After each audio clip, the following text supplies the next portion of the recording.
Saya berasal dari keluarga yang biasa-biasa saja, bukan dari keluarga yang berada dari sisi ekonomi tentunya kalau kita bicara dari sisi ekonomi.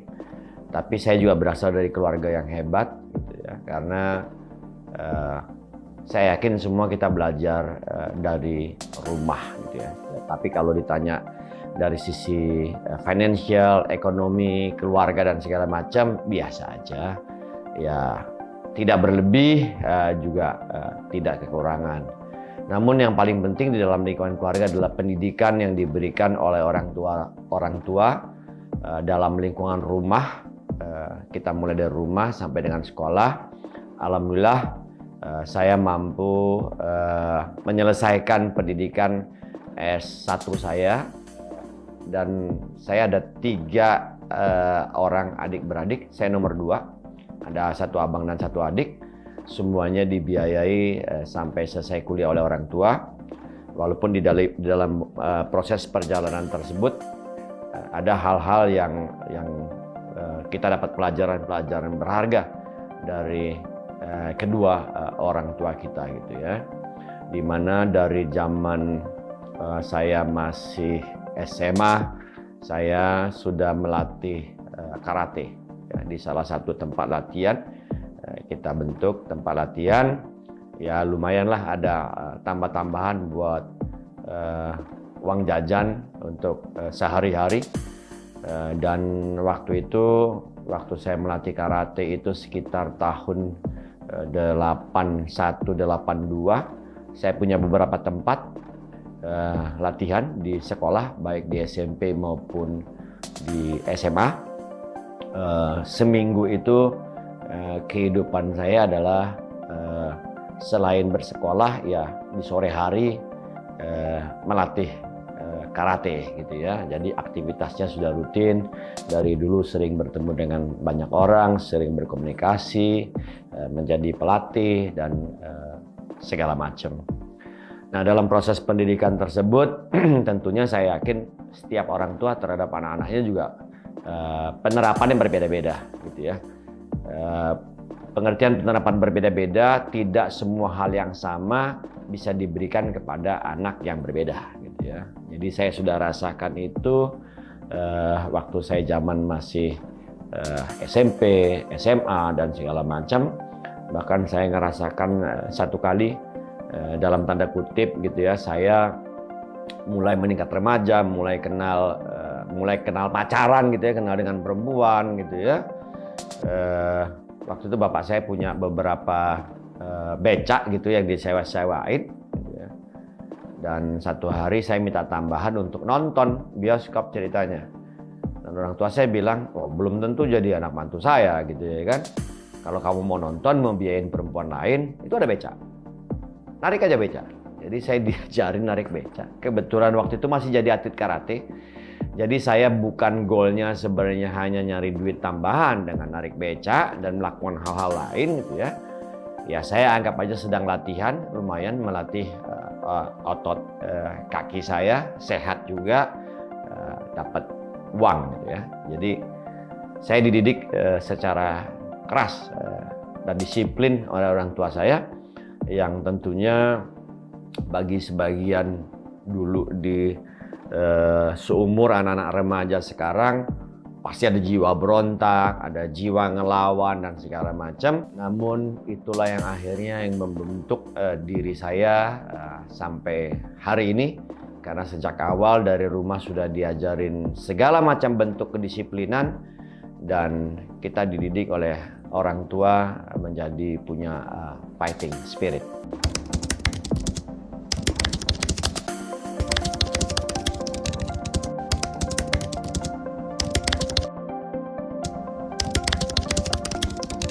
Sebelumnya katanya saya jadi satpam, sekarang jadi praktisi keamanan. Jadi kalau saya mau sampaikan, ya sampai hari ini saya masih jadi satpam. Cuman kita sudah lebih ke practically, gitu ya. Bukan lagi sebagai pelaku di lapangan. Sama pekerjaan satpam, cuman sekarang dengan peningkatan kompetensi, sekolah, ngambil sertifikasi, jam terbang kita di lapangan. Akhirnya kita disebut praktisi keamanan, sudah banyak ngajar gitu ya. Namun tetap disebut satpam, cuman beda job scope-nya, job desk-nya beda, tugasnya sudah berbeda. Proses perjalanan saya sebelum jadi satpam, kalau bicara cita-cita, dulu saya kepengen jadi dokter gitu ya. Cuman dalam proses perjalanan mau jadi dokter, kok kayaknya saya tahu secara akademik saya punya kekurangan, ketidakmampuan yang saya nggak yakin akan sampai ke ujung. Dan tentunya saya juga mengingat biaya yang cukup besar untuk menjadi dokter. Akhirnya saya mengurungkan niat karena saya sadar betul.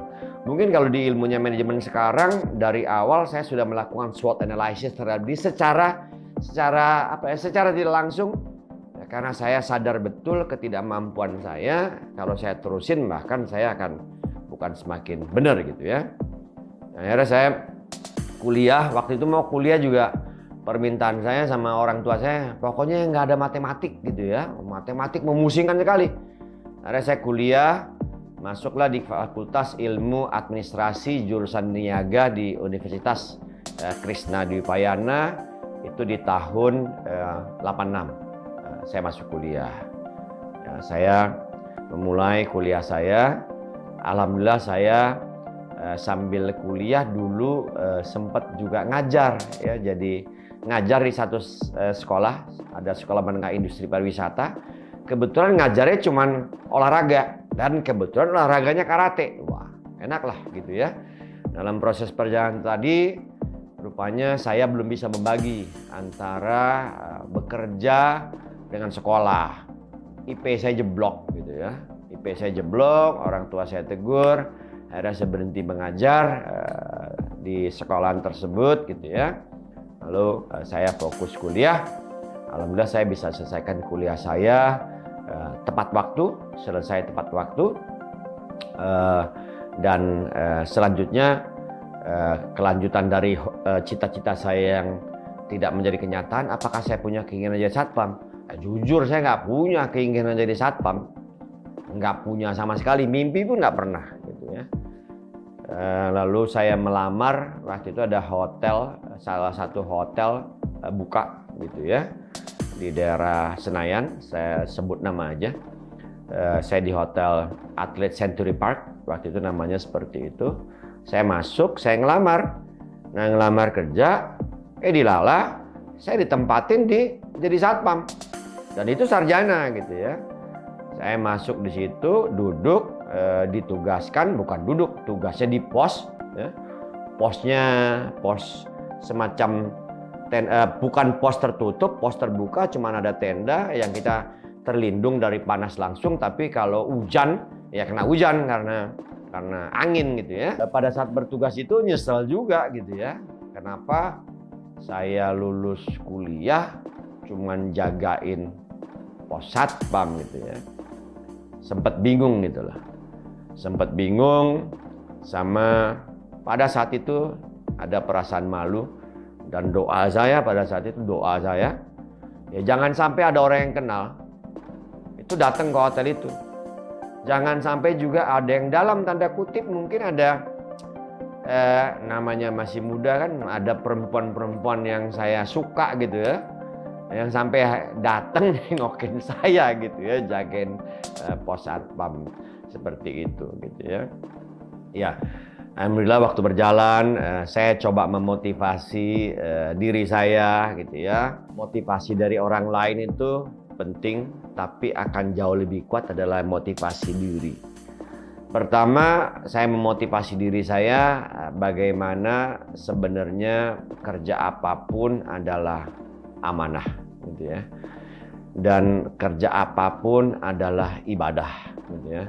Sesungguhnya pada saat kita ditugaskan pada pos tersebut, ingat, pimpinan kita percaya betul menugaskan kita. Maka jaga kepercayaan itu dengan sebaik-baiknya. Seiring waktu berjalan, suka duka saya alamin, dimarahin, pernah ditendang, pernah hormat bendera merah putih 4 jam, pernah ngerayap di parkiran, pernah dimarahin pejabat-pejabat karena parkirnya nggak dapat parkir, pernah, semua udah pernah dirasain. Nah, lalu di hotel yang sama saya naik karir saya menjadi supervisor. Lalu Century Park juga mengirimkan saya ke beberapa pelatihan, termasuk yang paling berkesan saya dikirim ke Puslatkar Ciracas. Saya 3 bulan di Puslatkar Ciracas. Alhamdulillah saya menjadi salah satu lulusan terbaik juga di Puslatkar Ciracas. Habis itu dapat tugas tambahan jadi Deputy Fire Security Manager, di mana saya harus bangun konsep bekerja sama dengan Engineering Department, bikin tim emergency respon terhadap kejadian-kejadian yang terjadi di tempat saya bekerja.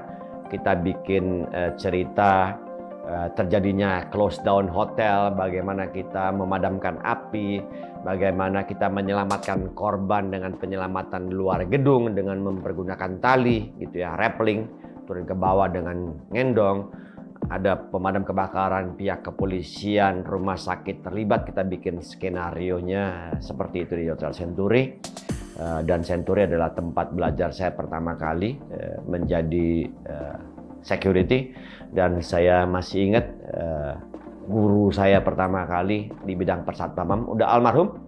Namun mungkin pada kesempatan ini momen penting buat saya mengucapkan terima kasih kepada beliau, almarhum Bapak Franciscus Saverius Suisman. Beliau Kopassus. Jadi kebayang nggak, komandan saya pertama kali Kopassus, galaknya minta ampun. Waktu itu sempat kesel sama beliau, tapi akhirnya satu titik saya ingin mengucapkan terima kasih dan penghargaan saya setinggi-tingginya. Kalau nggak karena beliau, saya tidak jadi seperti saat ini. Lalu perjalanan di Century, saya sampai orang kedua. Saya menjadi asistennya beliau setelah beberapa tahun. Lalu saya waktu itu tahun 97 ada penerimaan hotel baru. Itu Hotel Mulia Senayan. Saya ngelamar, pengen nyoba jadi orang pertama. Ya syukur alhamdulillah rezeki juga. Saya diterima dan akhirnya saya muterlah beberapa hotel. Dalam perjalanan karir saya ada 6 hotel yang saya alamin. Jadi kalau bicara hotel on security atau loss prevention security atau manajemen security di perhotelan dan segala macam, termasuk istilah-istilah di perhotelan yang sering kita sebut monkey bisnis dunia perhotelan. Waduh, saya tuh hafal mati bagaimana orang melakukan pencurian, penggelapan, dalam tanda kutip crime di dunia perhotelan. Dan tentunya ini knowledge buat saya. Di dunia perhotelan 6 hotel saya laluin. Lalu setelah itu saya pindah nih ceritanya, pindah pengen ngerasain dunia lain gitu ya. Saya masuklah ke Badan Usaha Jasa Pengamanan. Kebetulan saya diterima di Badan Usaha Jasa Pengamanan asing gitu ya. Masuk, saya kok ngerasa belum ngerti apa-apa. Karena tadinya saya cuma ngerti security hotel.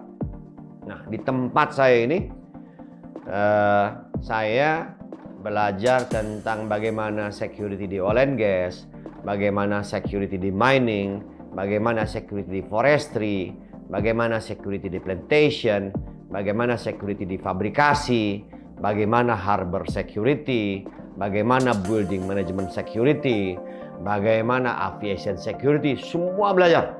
Dan akhirnya memang ternyata disitulah titik balik dan kesadaran saya betapa ilmu security bukan hanya pengamanan fisik belaka, bukan hanya jagain pos. Ternyata ilmu security begitu luas yang sering kita sebut security risk management. Di dalam security risk management salah satunya adalah fungsi satuan pengamanan sebagai pengamanan fisik. Nah, ini yang tentunya pelajaran yang sangat berharga gitu ya. Nah, lalu dalam proses perjalanan tersebut saya mulai dari operation manager, saya dapat promosi menjadi General Manager Operation, lalu naik jadi Regional General Manager, karena ada pembagian 3 wilayah, wilayah Barat, Timur, dan Tengah, gitu ya. Saya terbiasa bekerja dengan para ekspatriat. Banyak rekan-rekan sejawat saya, atasan saya, itu adalah pasukan-pasukan elit yang pernah bertugas lalu bekerja di namanya BUJP-nya Shields Indonesia. Saya bangga sekali pernah bekerja di sana, dan itu adalah kampus kedua saya. Setelah Unkris, itu adalah kampus kedua saya. Saya ketemu para orang hebat, gitu ya. Saya ketemu mentor baru saya, di mana di Shields dulu ada US Marine, US Army, French Parachute, Gurkha Nepalese, SAS Australia, dan South African Army, gitu ya. They are the expert, mereka expert di bidang-bidangnya, dan mereka lah mentor saya banyak sekali. Ada kurang lebih 40 expatriate, so I learned something, a lot of things from them. Mereka cerita, sharing, dan segala macam, sampai one day saya menjadi direktur operasi di perusahaan yang sama. Jadi saya kelola seluruh operasi di seluruh Indonesia, dan perusahaan saya tempat bekerja pada saat itu di eranya, dan saya selalu bilang setiap masa ada orangnya, setiap masa ada orangnya. Di eranya itu adalah salah satu perusahaan security besar, masuk 3 besar di Indonesia ini. Mungkin itu perjalanan karir saya. Lalu saya mentransformasi diri saya dari pekerja menjadi seorang entrepreneur. Di tahun 2007, lalu saya mendirikan usaha sendiri, mendirikan badan usaha sendiri. Kalau teman-teman mungkin sudah tahu, namanya PT First Security Services Indonesia, atau sering disingkat FSC. Itu di tahun 2007, ya kurang lebih udah mau masuk tahun ke-14. Jujur teman-teman, nggak ada yang mudah merubah dari zona nyaman masuk menjadi pengusaha. Itu gonjang-ganjing, prosesnya itu merintih, merayap, menangis, gitu ya. Rasanya teman-teman semuanya jauh, karena kalau saya telepon, dan kadang-kadang telepon saya nggak ada pulsanya, nggak bisa nelpon, berharap ditelepon, kayaknya dunia sepi sekali. Nggak ada yang bisa diajak ngomong, mau ngomong juga nggak bisa ngomong, mau berangkat nggak ada ongkos. Itu udah saya alami di titik terendah. Ke kantor nggak punya ongkos, jalan kaki, makan Indomie, Indominya 1. Itu saya ingat banget, makan Indomie di Patal Senayan. Ya, beli Indominya 1, mangkoknya 2, dengan teman saya, sahabat saya, namanya Sugiono. Saya masih ingat banget tuh, Sugiono. Ya, bagi-bagi Indomie. Ya, itu udah saya lalui titik terendah dalam perjalanan karir saya. Namun saya yakin, katanya di dalam agama manapun diajarin bahwa Tuhan tidak akan menguji umatnya di luar batas kemampuannya. Jadi kalimat paling penting yang ingin saya sampaikan kepada teman-teman semua, kalau teman-teman belum pernah berada di titik terendah dalam kehidupan teman-teman, Anda nggak akan pernah naik. Maka jalani saja itu, masuklah titik terendah dalam hidup Anda. Nggak perlu malu, nggak perlu sedih, gitu ya. Tapi tetap semangat, karena kalau sudah di titik terendah, maka tak ada titik yang lebih rendah lagi, itu saatnya naik. Dan saya selalu ingatkan sama teman-teman, kalau Anda sekarang sedang berada di atas, hati-hati, ya, karena udah ke atas, kapan turunnya kalau Anda nggak siap. Maka ilmu risk management itu sangat penting dalam membangun bisnis, dalam menjaga diri kita berbisnis, dan segala macam. Dan akhirnya dalam proses perjalanan ini, saya akhirnya orang sering menyebut menjadi praktisi keamanan, karena saya mengedukasi diri saya mengambil beberapa sertifikasi. Saya ikut beberapa sertifikasi yang memang diakui di dunia internasional. Ada CCPS, Certified Crime Prevention Specialist, ICPS, International Crime Prevention Specialist, ada CATS, Certified Anti-Terrorism Specialist, ada Security Risk Management, ada macam-macam. Saya ikutin, sehingga akhirnya beberapa momen saya dipercaya untuk mengajar di kompetensi Gada Utama atau Security Manager sesuai dengan Perkap 24 2007 dan Perpol 4 2020. Saya diberikan kepercayaan oleh Mabes Polri untuk mengajar. Bidang saya adalah kadang saya mengajar risk management atau saya mengajar loss prevention. Jadi seperti itu. Kenapa saat ini saya disebut praktisi keamanan dan proses perjalanan, namun praktisi dan keamanan dengan Satpam. Satpam itu pekerjaannya, bidangnya praktisi keamanan, lebih kepada positioning yang saat ini saya punya. Seperti itu.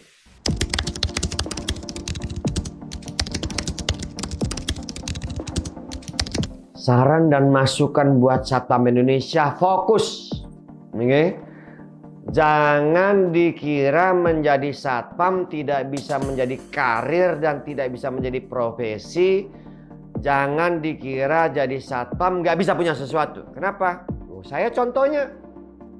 Kalau saya ngomong sekarang, mohon maaf, bukan dalam konteks sedang menyombongkan diri saya.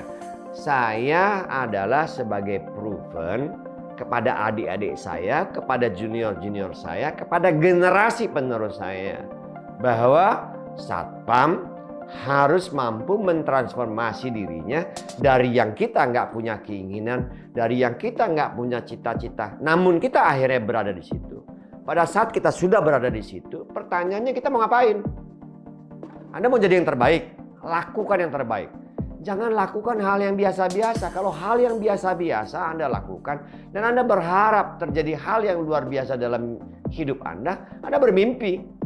Jadi fokus, kerja, sekolah, tambahin jam terbang. Dan jangan